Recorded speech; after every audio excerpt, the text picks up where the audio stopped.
నమస్కారం వాజీ వార్తలకి స్వాగతం. ముందుగా ఈనాటి ముఖ్యాంశాలు. ప్రజలు అధికారం ఇచ్చింది ప్రతీకారం తీర్చుకోవడానికి కాదు, కేవలం ప్రజాసేవ మాత్రమే చేయాలని సూచించిన ఏపీ సీఎం చంద్రబాబు.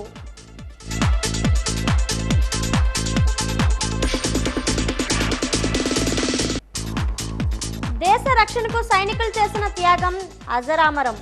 వీర సైనికుల త్యాగాలను స్ఫూర్తిగా తీసుకోవాలన్న పార్తీపురం కలెక్టర్ శ్యామ్ ప్రసాద్.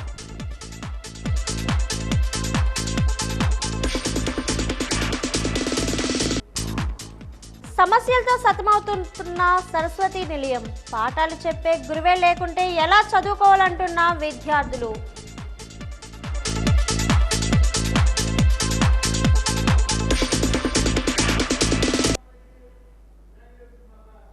భారత భూభాగాన్ని ఆక్రమించాలని ప్రయత్నించిన పాకిస్తాన్ సేవలను తరిమికొట్టిన భారత సైన్యం వీర పరాక్రమానికి ప్రతీక కార్గిల్ యుద్ధం. ఆ విజయగాథకు నేటితో సరిగ్గా 25 ఏళ్లు. ఈ నేపథ్యంలో నాటి యుద్ధంలో అమరవీరులైన వీర జవాన్లకు ప్రధానమంత్రి నరేంద్ర మోదీ నివాళులర్పించారు. కార్గిల్ 25వ విజయ్ దివస్ సందర్భంగా కార్గిల్లోని ద్రాస్లో యుద్ధవీరుల స్మారకాన్ని ప్రధాని మోదీ సందర్శించారు. యుద్ధంలో ప్రాణాలర్పించిన సైనికులకు నివాళులర్పించారు. వారి త్యాగాలను గుర్తు చేసుకున్నారు. అమర జవాన్ల కుటుంబ సభ్యులతో మాట్లాడారు. ఈ కార్యక్రమం అనంతరం ప్రధాని మోదీ షహీద్ మార్గ్ను సందర్శించారు. సందర్శకుల పుస్తకంపై సంతకం చేసి కార్గిల్ యుద్ధ కళాఖండాల మ్యూజియాన్ని పరిశీలించారు.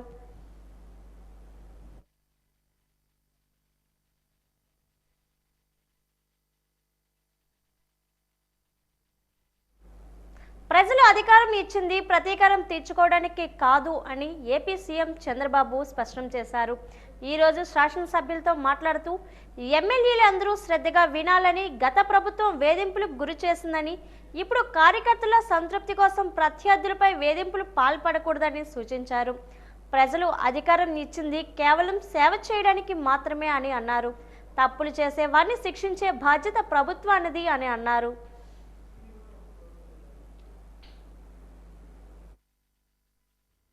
నేను మిమ్మల్ని కోరేది, ప్రజలు మనకు అధికారం ఇచ్చారు. అధికారం ఇచ్చింది ప్రతీకారాన్ని తీర్చుకోవడానికి కాదు. మళ్ళీ చెప్తున్నా, ఎమ్మెల్యేలు అవుతారని మనకు అనిపిస్తుంది.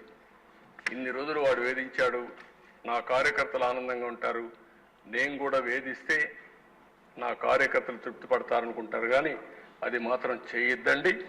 మనకు అధికారం ఇచ్చింది ప్రజలకు సేవ చేయడానికి, తప్పులు చేసిన వాడిని శిక్షించడానికి.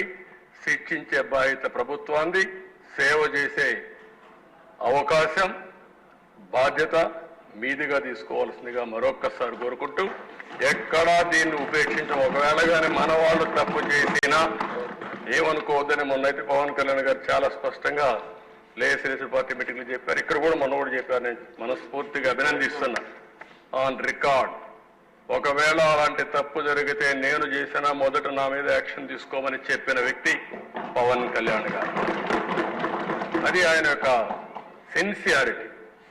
కాబట్టి మన మీద ఈరోజు అపోజిషన్ లేదు కాబట్టి మనం ఏదో మాట్లాడుకుంటే ఎవరు రీచ్ చేయలేదు అనుకుంటున్నాం. కానీ మనం చేసే ప్రతి పని 5 కోట్ల మంది అనుక్షణం నిరీక్షణ చేస్తున్నారు, వాచ్ చేస్తున్నారు. నేనేం మాట్లాడుతున్నాను, మీరేం మాట్లాడుతున్నారు, నా బాడీ లాంగ్వేజ్ ఎట్టుంది, అన్ని కూడా ప్రజలు వాచ్ చేస్తారు. 14వ మరియు 15వ ఆర్థిక సంఘం నిధుల కింద 2019 నుండి 24 వరకు కేంద్ర ప్రభుత్వం నుంచి విడుదలైన మరియు గ్రామ పంచాయతీలకు విడుదల చేసిన మొత్తం వివరాలను రాష్ట్ర ఉప ముఖ్యమంత్రి పవన్ కళ్యాణ్ ఈరోజు అసెంబ్లీలో వివరించారు. దీనితో పాటు గత ప్రభుత్వంలో పంచాయతీరాజ్ వ్యవస్థ పనితీరు గురించి వివరించారు.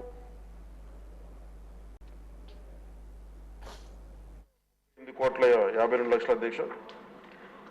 ఆంధ్రప్రదేశ్ ప్రభుత్వం ద్వారా గ్రామ పంచాయతీలకు విడుదలైన మొత్తం 1338 కోట్ల 52 లక్షల అధ్యక్ష. 22-23 ఆర్థిక సంవత్సరానికి 1378 కోట్ల 65 లక్షల అధ్యక్ష కేంద్ర ప్రభుత్వం నుంచి వచ్చింది. ఆంధ్రప్రదేశ్ ప్రభుత్వం ద్వారా గ్రామ పంచాయతీలకు విడుదలైన మొత్తం 1378 కోట్ల 65 లక్షల అధ్యక్ష. 23-24 ఆర్థిక సంవత్సరానికి సంబంధించి కేంద్ర ప్రభుత్వం ద్వారా విడుదలైన మొత్తం 1392 కోట్ల 69 లక్షల అధ్యక్ష. ఆంధ్రప్రదేశ్ ప్రభుత్వం ద్వారా గ్రామ పంచాయతీలకు విడుదలైన మొత్తం 696 కోట్ల 41 లక్షల అధ్యక్ష. మొత్తం 15వ ఆర్థిక సంవత్సరానికి సంబంధించి 5947.30 కోట్ల 36 లక్షలు విడుదల చేసింది అధ్యక్ష. ఆంధ్రప్రదేశ్ ప్రభుత్వం ద్వారా గ్రామ పంచాయతీలకి విడుదలైన మొత్తం 5251 కోట్ల 8 లక్షల అధ్యక్ష. ఈ 14 మరియు 15 ఆర్థిక సంఘం వెరసి మొత్తం 8283 కోట్ల 92 లక్షలు విడుదల చేశారు అధ్యక్ష. ఆంధ్రప్రదేశ్ ప్రభుత్వం మటుకు 7587 కోట్ల 64 లక్షలు విడుదల చేశారు అధ్యక్ష. రాష్ట్రం పురోగతి వైపు వెళ్తుందో రివర్స్లో వెళ్తుందా, రాష్ట్రం ఎటువైపు వెళ్తుందో ప్రతి ఒక్కరూ ఆలోచించాలని మాజీ ముఖ్యమంత్రి జగన్ అన్నారు. ఈరోజు మీడియాతో మాట్లాడుతూ రాష్ట్రంలో విధ్వంసాలు జరుగుతుంటే పోలీసులు ప్రేక్షక పాత్ర వహిస్తున్నారని, ప్రశ్నించేవారిని అణిచివేసే ధోరణితో పాలన సాగుతుందని ఆరోపించారు. రాష్ట్రంలో 52 రోజులుగా దాడులు, అరాచకాలు జరుగుతున్నాయని అన్నారు. రాష్ట్రంలో కొనసాగుతున్న అరాచకాలు, చంద్రబాబు విడుదల చేస్తున్న అబద్ధపు శ్వేతపత్రాలు, వైఎస్ఆర్ పార్టీ హయాంపై చేస్తున్న తప్పుడు ప్రచారాలను ఖండించారు. రాష్ట్రంలో ఏం జరుగుతూ ఉంది ఒకసారి గమనిస్తే రాష్ట్రం పురోగతి వైపు పోతా ఉందా, లేకపోతే రివర్స్ డైరెక్షన్లో పోతా ఉందా? రాష్ట్రంలో ఉన్న ప్రతి ఒక్కరూ కూడా ఆలోచన చేయాల్సిన అవసరము చాలా ఉంది. రాష్ట్రంలో ఈరోజు హత్యలు జరుగుతూ ఉన్నాయి, అత్యాచారాలు జరుగుతూ ఉన్నాయి, ఆస్తుల ధ్వంసం జరుగుతూ ఉంది. ఎక్కడ చూసినా కూడా ఎవరైనా కేసు పెట్టడానికి పోతే ఫాల్స్ కేసెస్ రివర్స్ విక్టిమ్ మీదనే పెడతా ఉన్న పరిస్థితులు, పోలీసులు ప్రేక్షక పాత్ర పోషిస్తూ ఉన్న పరిస్థితులు, ప్రశ్నించడానికి ఏ స్వరం కూడా ఉండకూడదు, బయటికి అడుగు పెట్టకూడదు అన్న దృక్పథంతో ఈరోజు అణిచివేసే ధోరణితో ఈరోజు ప్రభుత్వం పరిపాలన కొనసాగిస్తూ ఉంది. పౌర సరఫరా శాఖ నుంచి డైలీ ట్రెండ్ అనుసరిస్తామని ఆహార పౌర సరఫరా శాఖ మంత్రి నాదెండ్ల మనోహర్ పేర్కొన్నారు. ఈరోజు అసెంబ్లీ సమావేశాల్లో మాట్లాడుతూ అనేక ప్రాంతాల్లో ధరలు ఏ విధంగా ఉన్నాయి అని, దానిపై స్పష్టమైన అవగాహన వచ్చే విధంగా 18 సరుకులను 77 రెవెన్యూ డివిజన్ నుంచి 154 సెంటర్ల నుంచి సమాచారం సేకరించామని అన్నారు. తీసుకోవాల్సిన అవసరం ఖచ్చితంగా ఉంది. ప్రజలకి వెసులుబాటు మనం కల్పించాలనే ఆలోచనతోటి వాళ్ళతో చర్చించినప్పుడు వాళ్ళందరూ కూడా అంగీకరించి ప్రత్యేకంగా మనం కొన్ని సరుకుల పైన వాళ్ళు రాష్ట్ర వ్యాప్తంగా ఒకే రేటు తీసుకొస్తామనే ఆలోచన వాళ్ళు కూడా అంగీకరించారు అధ్యక్ష. అందులో భాగంగా రెడ్ గ్రామ్ విషయంలో దేశవాళీ అనే ఒక వెరైటీ ఉంటుంది అధ్యక్ష. దాన్ని 181 రూపాయలు ప్రస్తుతం ఆ రోజున రాష్ట్రంలో అమ్ముతూ ఉంటే, చిత్తూరు నుంచి శ్రీకాకుళం వరకు ఒకే రేట్లో 160 రూపాయలు పర్ కిలో చొప్పున కందిపప్పును అమ్ముదామని ఆ రోజు నిర్ణయానికి వచ్చాం అధ్యక్ష. అదేవిధంగా steam rice super fine variety Sona Masuri అంటారు అధ్యక్ష, అది 55 రూపాయలు 85 పైసలు ఉంటే ఆ రైస్ని కూడా వాళ్ళు 49 రూపాయలకి అమ్మడానికి అంగీకరించారు. రా రైస్ ఎక్కువగా మన రాష్ట్రంలో వాడేది రా రైస్ అధ్యక్ష, అది కూడా 52 రూపాయల 40 పైసలు ఉంటే సూపర్ ఫైన్ వెరైటీ దాన్ని 48 రూపాయలకే వాళ్ళు విక్రయించడానికి ముందుకు వచ్చారు అధ్యక్ష. తదనంతరం దేశ రక్షణకు ప్రాణాలు అర్పించిన వీర సైనికుల త్యాగాలు మరవలేవని పార్తీపురం జిల్లా కలెక్టర్ ఏ శ్యామ్ ప్రసాద్ అన్నారు. భారతీయ యువ మోర్చా మాజీ సైనికుల ఆధ్వర్యంలో జిల్లా కలెక్టర్ కార్యాలయ ప్రాంగణంలో నిర్వహించిన విజయ దివాస్ కార్యక్రమంలో జిల్లా కలెక్టర్ పాల్గొన్నారు. యుద్ధంలో మరణించిన సైనికుల చిత్రపటాలకు పూలమాలలు వేసి నివాళులర్పించారు, శ్రద్ధాంజలి ఘటించారు. జిల్లా కలెక్టర్ కార్యాలయం నుంచి ఆర్టీసీ కాంప్లెక్స్ వరకు నిర్వహించిన ర్యాలీని ప్రారంభించి ఆయన మాట్లాడుతూ 1999 జూలై 26వ తేదీన కార్గిల్ యుద్ధంలో మన సైన్యం సాధించిన విజయానికి గుర్తుగా విజయ్ దివాస్ జరుపుకుంటున్నట్లు తెలిపారు. దేశ రక్షణకు సైనికులు తమ ప్రాణాలు అర్పించారని, పాకిస్తాన్ దురాక్రమణకు తిప్పికొట్టి కొట్టారన్నారు. సైనికులు వారి కుటుంబ సభ్యులు చేసిన త్యాగాల ఫలితంగా దేశంలో మనం ప్రశాంతంగా జీవిస్తున్నామన్నారు. మనమంతా సైనికుల త్యాగాలను మననం చేసుకోవాలని అవసరం ఉందని, దేశ రక్షణ అభివృద్ధికి యువత పాటుపడాలని తెలిపారు. ఈ కార్యక్రమంలో భారతీయ యువ మోర్చా ప్రతినిధులు, మాజీ సైనికులు, విద్యార్థులు పాల్గొన్నారు.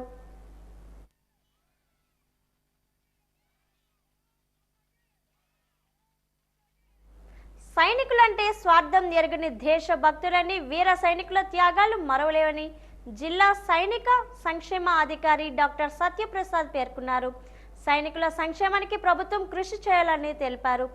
కార్గిల్ విజయ్ దివాస్ కార్యక్రమానికి స్థానిక గాజులరేగల్లో మాజీ సైనికుల కాలనీలో ఘనంగా నిర్వహించారు. మాజీ సైనికులతో కలిసి తొలుత కార్గిల్ యుద్ధంలో మరణించిన వీర సైనికులకు నివాళులర్పించారు. జిల్లాలో 3,410 మంది మాజీ సైనికులు ఉన్నారని, 20,000 సైనిక కుటుంబాలు ఉన్నాయని, వీరి సంక్షేమానికి ప్రభుత్వం ద్వారా కృషి చేయడం జరుగుతుందని అన్నారు. జిల్లా మాజీ సైనికుల సంక్షేమ అధ్యక్షులు ఈశ్వరరావు మాట్లాడుతూ 2009లో 351 మంది మాజీ సైనికులకు గాజులరేగలో 15 ఎకరాల కొండ పోరం బోకు స్థలం మంజూరు చేశారని, అయితే ఇప్పటి వరకు అది సబ్ డివిజన్ కాలేదని, ఇల్లు కట్టుకుందామని బ్యాంకుకు వెళ్తే రుణాలు ఇవ్వలేదని చెబుతున్నారని, అందువల్లనే ఏ ఒక్కరూ ఇల్లు కట్టుకోలేదని, భూ సమస్యను పరిష్కరించాలని కోరుతూ సైనిక సంక్షేమ అధికారికి వినతి పత్రాన్ని అందజేశారు. దృష్ట్యా ఈసీహెచ్ఎస్ మా జిల్లా మన విజయనగరంలో లేకపోవడము, రెండవది సిఎస్డి క్యాంటీన్ మాకు గవర్నమెంట్ ఇచ్చినటువంటి గిఫ్ట్ ఈ రెండే. ఆరోగ్యంగా ఉండండి, మీ నిత్యావసర వస్తువులు క్యాంటీన్లో కొనుక్కోండి. ఈ రెండు మన జిల్లాలో లేకపోవడం చాలా బాధాకరం. సెవరల్ రిప్రజెంటేషన్స్ సైనిక్ వెల్ఫేర్ ద్వారా పంపించడం జరిగింది. సైనిక కార్యాలయం కూడా ఈ విషయంలో జోక్యం చేసుకొని శ్రద్ధ తీసుకున్నప్పటికీ కూడా కొన్ని అనివార్య కారణాల వల్ల ఎక్కడో సమ్ హర్డిల్స్ వల్ల అవి ఆగిపోయాయి. అవి మళ్ళీ ఈ సమస్య పునరావృతం కాకుండా దీన్ని విజయవంతం చేస్తారని ఈరోజు డిపిఆర్ గారి ముందు, సైనిక సంక్షేమ అధికారి వారి ముందు మేము విజ్ఞప్తి చేస్తూ, డిస్ట్రిక్ట్ జమ్మూ కాశ్మీర్ హైవేలో అది ఆల్మోస్ట్ శ్రీనగర్కి 115 కిలోమీటర్ల దూరంలో ఉంది. అది అక్కడ జరిగింది. ఒక 17,000 అడుగుల ఎత్తులో యుద్ధం జరిగింది. 17,000 అడుగుల ఎత్తులో యుద్ధం జరిగిందంటే జస్ట్ ఇమాజిన్. మనం మామూలుగా కొంచెం ఈ మాత్రం గొట్టెక్కితేనే మనందరం ఊపిరి తీసుకోవడానికి ఇబ్బంది పడతాం. అలాంటిది సైనికులు మెయిన్ ఇక్కడ జరిగినది ఏంటంటే, ఫస్ట్ మన భారత సైన్యం కూడా ఫస్ట్ సెట్ బ్యాక్ అంటే ఒక షాక్ గురయ్యారు. ఎందుకంటే అన్ఎక్స్పెక్టెడ్, మోస్ట్ అన్ఎక్స్పెక్టెడ్ వార్ ఇది. సడన్గా ఆన్స్లాట్ అవ్వడం వల్ల అట్ వన్స్ మనం కొంచెం ఇదైనా కూడా వెంటనే తేరుకొని మన వీర సైనికులు, అక్కడున్న అతి కొద్ది మంది సైనికులు ముందు వాళ్ళు గ్రౌండ్ని హోల్డ్ చేశారు. ఆ హోల్డ్ చేయడంతో రీఎన్ఫోర్స్మెంట్ జరిగి తర్వాత ఏం జరిగిందో అది అందరికీ తెలుసు. భారత సైన్యం తరఫున దాదాపు 30,000 మంది సైనికులు ఇందులో పార్టిసిపేట్ చేశారు. ఇందులో 527 మంది వీరమరణం పొందారు. 1363 గాయాల పాలయ్యారు. వారందరినీ వార్ డిజేబుల్డ్ కింద డిక్లేర్ చేయడం జరిగింది. కూటమి ప్రభుత్వం కలకాలం ఉండేలా కలిసికట్టుగా పనిచేస్తామని మాజీ మంత్రి పడాల అరుణ పేర్కొన్నారు. గంట్యాడ మండలం కొటార్బిల్లి జంక్షన్లో జనసేన పార్టీ కార్యాలయ ప్రారంభోత్సవంలో ఆమె పాల్గొని మాట్లాడారు.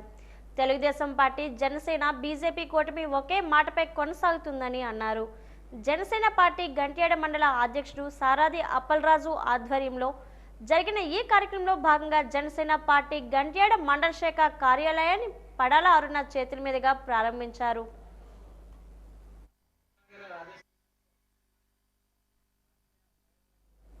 జిల్లా కేంద్రంలోని 3 లాంతర్ల వద్ద పట్టపగలే విద్యుత్ దీపాలు వెలుగుతున్నాయి. సంబంధిత అధికారులు నిర్లక్ష్యం వల్ల విద్యుత్ వృధా అవుతుంది. విద్యుత్ ఆదా చేయాలని ఒక పక్క అధికారులు అవగాహన కార్యక్రమాలు ఏర్పాటు చేస్తున్నారు. కానీ కొన్ని చోట్ల పట్టపగలే విద్యుత్ దీపాలు వెలుగుతుండడం మాత్రం వాళ్ళకి కనిపించడం లేదు. దీంతో వాళ్ళు ఎంత నిర్లక్ష్యం వహిస్తున్నారో ఇప్పుడే అర్థమవుతుంది. తక్షణమే స్పందించి ఉదయం పూట విద్యుత్ దీపాలు వెలగకుండా చర్యలు తీసుకోవాలని స్థానికులు కోరుతున్నారు.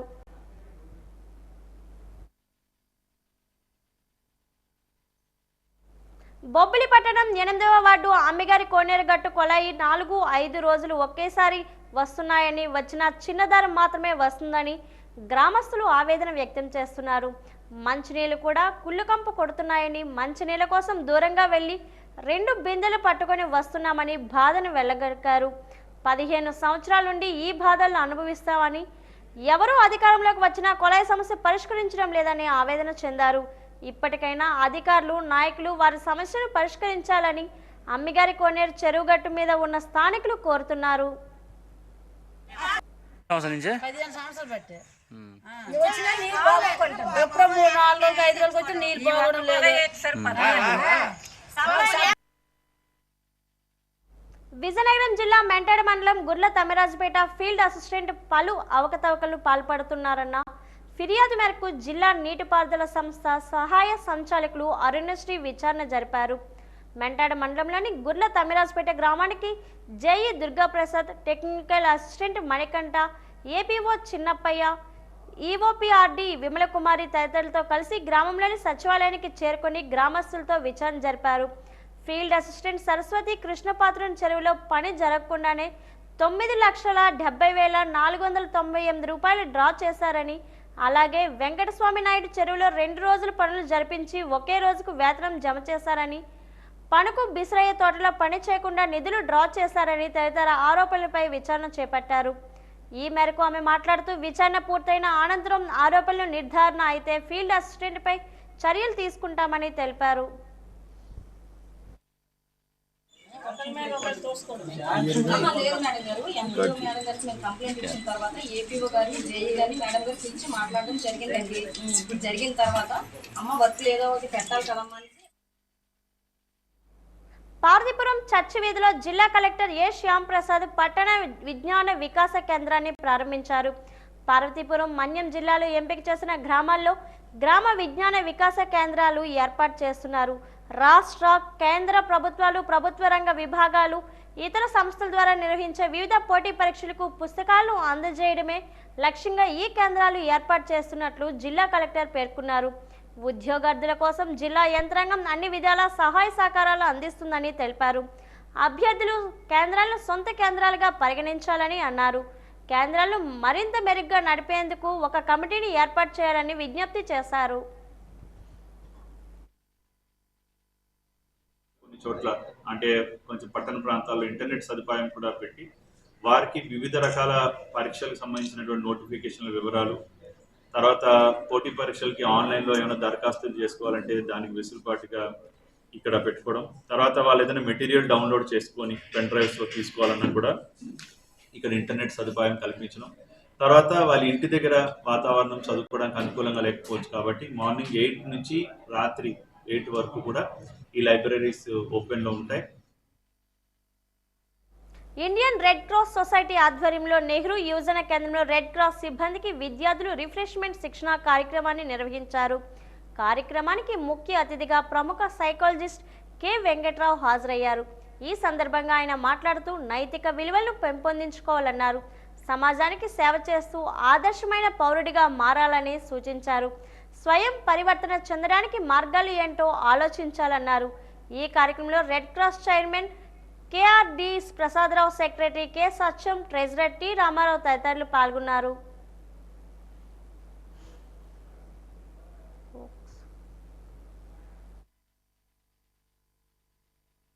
ఈరోజు కొంచెం టచ్ చేసాం టాపిక్లు ఏంటంటే యాటిట్యూడ్స్ మీద, అంటే మనిషి యొక్క వైఖరి ఎలా ఉండాలి, చదువుకున్న వాళ్ళు పైకి రావాలంటే ఇంటెలిజెన్స్ అంటే ఏమిటి, నాలెడ్జ్ అంటే ఏమిటి, ఈ రెండింటి మీద ఇంపార్టెన్స్, యాటిట్యూడ్ ఎంత ముఖ్యమైంది అనే విషయాన్ని కొద్దిగా వాళ్ళు తెలియజేయడం జరిగింది. దానికి చాలా ఉదాహరణలు కూడా చెప్పాము. తర్వాత ఈ ప్రపంచంలో నెగిటివ్స్ 2 ఉన్నాయి, అనేక నెగిటివ్స్ ఉన్న 2 చాలా ప్రధానంగా అన్ని సంస్థల్లో పనిచేస్తుంది. ఈర్ష్య, ద్వేషాలు, ఎగో, తర్వాత అంటే ఈ అహంకారం, తర్వాత జెలస్.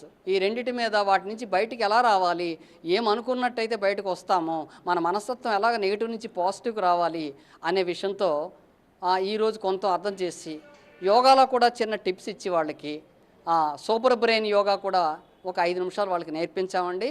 ఇది మా తొలి అడుగులో ఈ రెడ్ క్రాస్ సొసైటీలో సర్వీస్ చేస్తూ ఈ సర్వీస్లో మొదటి రోజు ఈరోజు ఈ విధంగా మేము 2 అవర్స్ బట్టి 10 నుంచి 12 తర్వాత వరకు ఈరోజు ఈ ప్రోగ్రాం చేశామండి.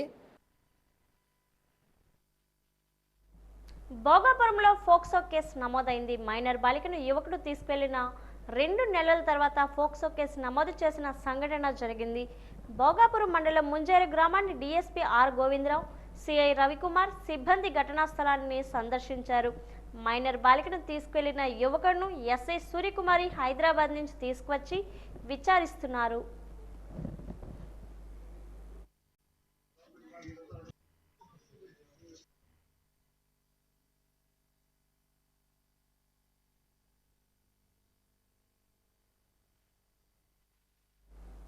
వాజీ వార్తల్లో ఇప్పుడు కాసేపు విరామం.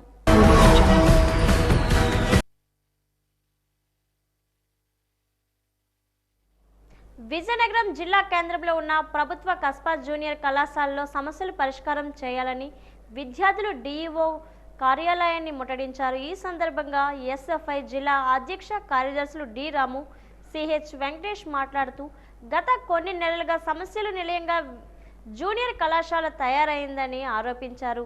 ఎన్ని ఒడిదొడుగులు ఉన్నా, ఎన్ని సమస్యలు ఉన్నా పేద విద్యార్థులు కావడంతో అన్నిటినీ అధిగమిస్తూ విద్యార్థులు చదువుకుంటున్నారని తెలిపారు. ఆఖరికి కళాశాలలో చదువు చెప్పే గురువులే లేకపోతే ఏ విధంగా చదువు నేర్చుకోగలమని, ఈరోజు విద్యార్థులు రోడ్డు ఎక్కడం ప్రభుత్వ చేతకానితనానికి నిదర్శనమని విమర్శించారు. 350 మందికి పైగా ఉన్న ఈ కళాశాలలో 2 మాత్రమే పర్మనెంట్ స్టాఫ్ ఉంటే విద్యార్థులు ఏ విధంగా చదువు అందుతుందని దుయ్యపడ్డారు. గతంలో నడిచేవి ఇప్పుడు ఈ 2 నెలల కాలంలో కనీసం ఫ్యాకల్టీ కూడా లేదు. అడిగితే అడ్జస్ట్మెంట్ రూపంలో జస్ట్ వారంకి ఒకసారి వచ్చిపోయే గెస్ట్ ఫ్యాకల్టీ మాత్రం ఉంది కానీ కంప్లీట్గా వాళ్ళకి అందుబాటులో ఉండే పరిస్థితి లేవు.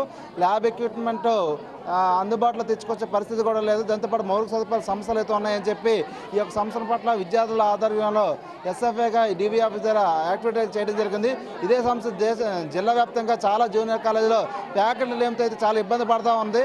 కనుక ఇంటర్మీడియట్ పట్ల ప్రభుత్వం క్షుణ్ణంగా ఆలోచించి మొదటి ప్రాధాన్యత ఇచ్చి ముఖ్యంగా స్టాఫ్ని ఇతరత్ర అంశాలని భర్తీ చేయాల్సిన పరిస్థితి. ముఖ్యంగా విజయనగరం సంబంధించి ఇక్కడ శ్రీకాకుళం ఈ ప్రాంతం దగ్గర నుంచి దూర ప్రాంతాల దగ్గర నుంచి తల్లిదండ్రులు ఎటో వలసలు పోయి స్టూడెంట్ని ఇక్కడ పెట్టే పరిస్థితి, కానీ ఇక్కడ చదివిందే పరిస్థితి లేదు.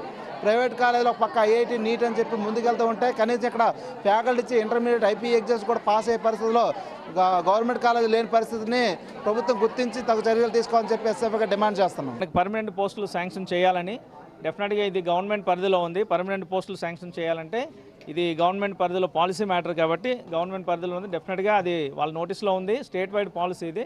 డెఫినెట్గా అది త్వరలోనే అది పరిష్కారం అవుతుందని నేను అనుకుంటున్నాను. అలాగే మనకి ఏంటంటే ప్రాక్టికల్స్ కానీ లేకపోతే మిగతా థియరీ క్లాసులు కానీ ఏదైతే ఎక్కడైతే ఫ్యాకల్టీ తక్కువగా ఉన్నా లేదా గెస్ట్ ఫ్యాకల్టీ కూడా లేకపోయినా లేదంటే ఎవరైనా వదిలేసినా ఇమీడియట్గా మనం పక్క కాలేజీ నుంచి అయినా అక్కడ ఫ్యాకల్టీని పంపించి అక్కడ సబ్జెక్ట్ గ్యాప్ రాకుండా డెఫినెట్గా మేము ఆల్రెడీ చర్యలు తీసుకున్నాము. డెఫినెట్గా ఇంకేదైనా ఉన్నా సరే ముందు కూడా డెఫినెట్గా చర్యలు తీసుకుంటాం. అది ప్రాబ్లం లేదు. అలాగే కాలేజీ ఎన్విరాన్మెంట్ కూడాను మనకు మంచిగా ఉండాలి. ఎన్విరాన్మెంట్ బాగుంటేనే అక్కడ ఒక మంచి హెల్దీ అట్మాస్ఫియర్ ఉంటుంది కాబట్టి డెఫినెట్గా ప్రిన్సిపాల్ గారికి ఇన్స్ట్రక్షన్స్ ఇస్తాము. ఒక మంచి ఎన్విరాన్మెంట్ అది క్రియేట్ చేస్తాం. దాంట్లో ఎటువంటి ప్రాబ్లం లేదు. అలాగే ఏంటంటే టెక్స్ట్ బుక్స్, నోట్ బుక్స్, అలాగే కాలేజ్ బ్యాగ్ ఇది మనకు ఈ ప్రభుత్వంలో ఏంటంటే గవర్నమెంట్ శాంక్షన్ చేసింది. కొన్ని జిల్లాలకు ఆల్రెడీ అందేసింది. డిస్ట్రిబ్యూషన్ కూడా అయిపోయింది పిల్లలకి. ఇంకా కొన్ని జిల్లాలకి ఇంకా వస్తూ ఉంది. ఆ స్టాక్ వస్తుంది. వచ్చిన వెంటనే వారం రోజుల్లో ఈ 3 ఇన్సెంటివ్స్ పిల్లలందరికీ కూడాను డెఫినెట్గా అందేస్తుంది. విజయనగరంలోని సీతం కళాశాల సమీపంలో మందుబాబు చేసిన చిందులతో పోలీసులు, అగ్నిమాపక సిబ్బంది పడరాని పాటలు పడ్డారు. మద్యం మత్తులో ఎలక్ట్రికల్ టవర్ ఎక్కిన గుర్తు తెలియని వ్యక్తి నిన్న రాత్రి హల్చల్ చేశాడు. గత 2 రోజులుగా సమీపంలో ఉన్న ఓ అపార్ట్మెంట్ వద్ద మద్యం మత్తులో సదరు వ్యక్తి తిరుగుతున్నాడని గుర్తించి అక్కడ ఉన్న స్థానికులు మందలించి పంపించేశారు. దీంతో సదరు వ్యక్తి పరుగున వెళ్లి పక్కనే ఉన్న ఎలక్ట్రికల్ టవర్ను ఎక్కేశాడు. ఎంత బ్రతిమలాడినా కిందకు రాకపోవడంతో స్థానికులు విజయనగరం పోలీసులకు సమాచారం అందించారు. దీంతో హుటాహుటిన అక్కడికి చేరుకున్న విజయనగరం పోలీసులు నచ్చజెప్పినప్పటికీ మందుబాబు దిగకపోవడంతో అగ్నిమాపక అధికారులు సమాచారాన్ని అందించారు. ఎలక్ట్రికల్ టవర్ కావడంతో టవర్ పైకి ఎక్కేందుకు ఎవరూ సహించలేకపోయారు. మందుబాబు కిందకు రాక పోలీసులు, అగ్నిమాపక సిబ్బంది పైకి ఎక్కలేక పడరాని పాటలు పడ్డారు. అర్ధరాత్రి వరకు మందుబాబును ఎలక్ట్రికల్ టవర్ నుంచి కిందికి దింపేందుకు ప్రయత్నిస్తూనే ఉన్నారు. వారి ప్రయత్నం ఫలించి చివరకు ఎలాగోలా సదరు వ్యక్తిని కిందకి దిగడంతో అంతా ఊపిరి పీల్చుకున్నారు.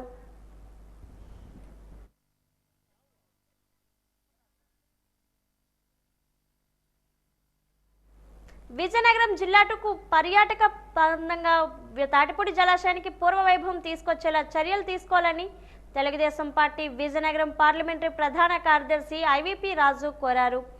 జిల్లా కలెక్టర్కు ఈ రోజు ఈ అంశంపై వినతి పత్రాన్ని అందజేశారు.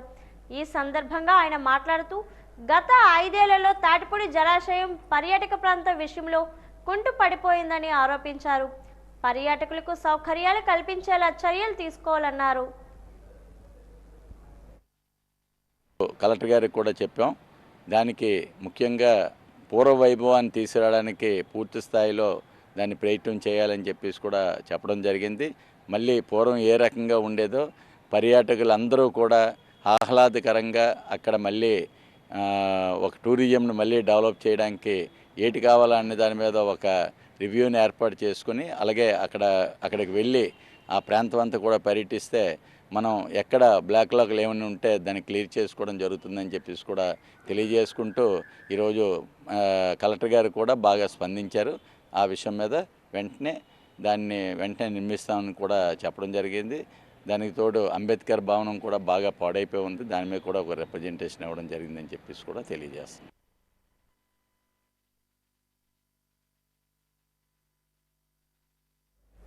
ఉత్తరాంధ్ర కల్పవల్లి శ్రీ శ్రీ శ్రీ పైడితల్లి అమ్మవారు ఈ రోజు శాకాంబరి అవతారంలో భక్తులకు దర్శనమిచ్చారు.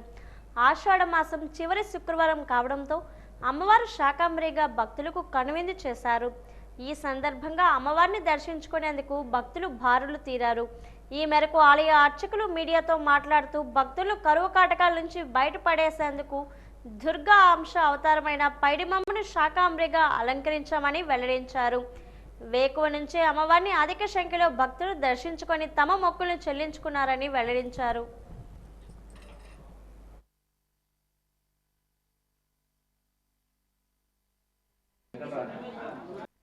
ఋషుల యొక్క మేధాజననం అంటే వేదాలను కూడా మర్చిపోయినటువంటి ఋషులకి స్తుతించేటువంటి జ్ఞానాన్ని ప్రసరింపజేసి అందరికీ కూడా తన యొక్క రూపంగా అవతరించి ఆవిడ ఒక చెట్టుగా వృక్షముగా ఏర్పడి ఎవరైతే ఆహారానికి బాధపడుతున్నారో వాళ్ళందరికీ కూడా ఆహారాన్ని అందించిందట. అంటే ఈరోజు ఎవరైతే అమ్మవారికి శాకంభరీదేవి నమస్కారం చేసుకుంటారో, ఎవరైతే పూజలు చేసుకుంటారో ఈ యొక్క దేశము, రాష్ట్రము, గ్రామము అక్కడ కూడా సుభిక్షంగా ఉంటూ ఎక్కడా కూడా కరువు అనేది లేకుండా ఉండటం కోసమే అమ్మవారిని ఈరోజు అందరూ కూడా దర్శనం చేసుకుని చాలా విశేషంగా అమ్మవారి పూజాదులు కర్తవ్యాలు చేసుకుని స్వర్ణ పుష్పార్చన చేసి అమ్మవారి యొక్క అనుగ్రహాన్ని భక్తులందరూ కూడా విశేషంగా పొంది ఉన్నారు. కాబట్టి అందరూ కూడా శాకంభరీదేవి అమ్మవారి నమస్కారం చేసుకుని అమ్మవారి యొక్క అనుగ్రహాన్ని పొందవలసిందిగా కోరుతున్నాను. జై. దేశం కోసం ప్రాణ త్యాగం చేసిన త్యాగధనుల జ్ఞాపకార్థం యుద్ధంలో అసువులు బాసిన అమరవీరుల స్మృత్యర్థం కార్గిల్ విజయ దినోత్సవం జరుపుకుంటారు. కార్గిల్ విజయ దినోత్సవంపై వాజీ అందిస్తున్న ప్రత్యేక కథనం.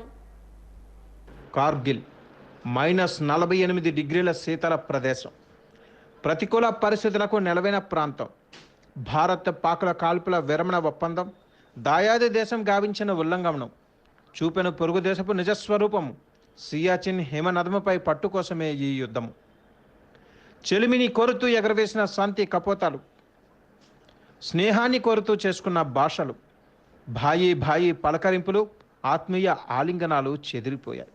బస్సు ప్రయాణాలు, దౌత్య ప్రమాణాలు బెడిసికొట్టాయి. హితవాక్యాలు, అంతర్జాతీయ జోక్యాలు విఫలమయ్యాయి. ఉన్మాదిగా మారిన దాయాది తన నిజ స్వరూపాన్ని బయటపెట్టింది. యుద్ధం అనివార్యమైంది. విజయం భారత్నే వధించింది.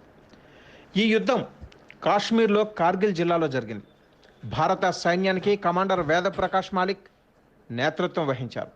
ఆపరేషన్ విజయ్ అనే పేరుతో జరిగిన ఈ విజయానికి చిహ్నంగా విజయ దివస్ అనే పేరు వచ్చింది. 1999 మే నెల 3వ తేదీ నుంచి జూలై నెలాఖరు వరకు ఈ యుద్ధం జరిగింది. జూలై 26వ తేదీన భారత విజయ పతాకం రేపరేపలాడింది. 60 రోజుల పాటు భారత పాకిస్తాన్ సైన్యం మధ్య జరిగిన యుద్ధం జూలై 26వ తేదీన ముగిసింది.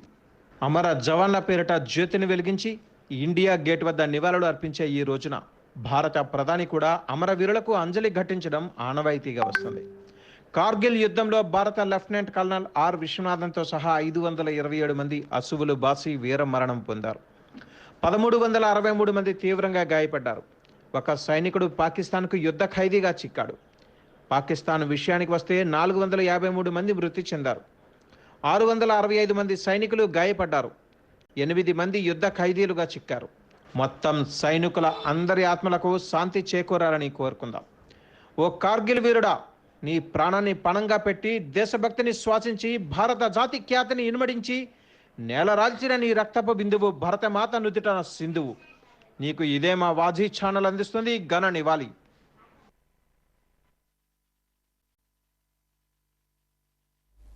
వాజీ వార్తలు ముగించే ముందు ముఖ్యాంశాలు మరోసారి.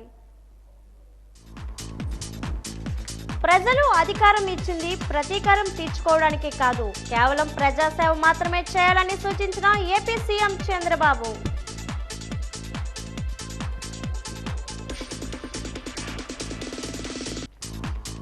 దేశ రక్షణకు సైనికులు చేసిన త్యాగం అజరామరం. వీర సైనికుల త్యాగాలు స్ఫూర్తిగా తీసుకోవాలన్న పార్తీపురం కలెక్టర్ శ్యామ్ ప్రసాద్.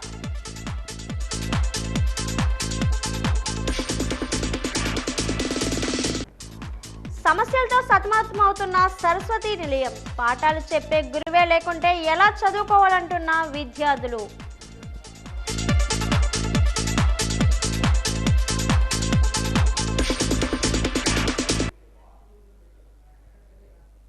వాజీ వార్తలు ఇంతతో సమాప్తం. నమస్కారం.